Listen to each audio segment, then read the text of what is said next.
when the Soviet Union fell in the early 1990s, Ukraine was left with the world's third largest stockpile of tactical nuclear weapons and strategic nuclear weapons on the planet. Who's this? Who's he? Who's this? Who's this guy?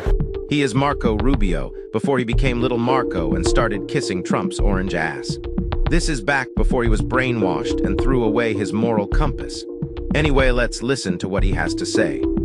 But they signed this agreement with the United States, the United Kingdom, and Russia that said, if you give up your nuclear weapons, we will provide for your defense. And so Ukraine did that.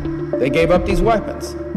Well, now, one of the three countries that signed that agreement, they actually invaded them. Think about if you're one of these other countries around the world right now that feels threatened by your neighbors. And the United States and the rest of the world are going to you and saying, listen, don't develop nuclear weapons.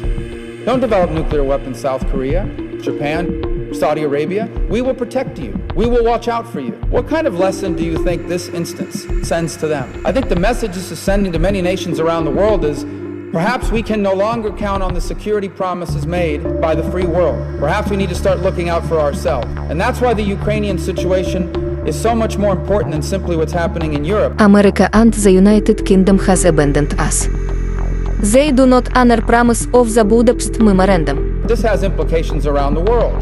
There are a number of countries around the world now that are considering increasing their defense capabilities, including a nuclear capacity, because they feel threatened by neighbors that have a nuclear capacity themselves. They have relied on the United States and our partners to assure them that they don't need these weapons, that we have their back. But now when something like this happens, these countries see it as further evidence that those sorts of assurances are no longer enough in the 21st century. And it raises the real risk that over the next 2 decades, you could see an explosion in the number of countries around the world that possess a nuclear weapons capability because they now feel that they must protect themselves and can no longer rely on other countries to do it for them.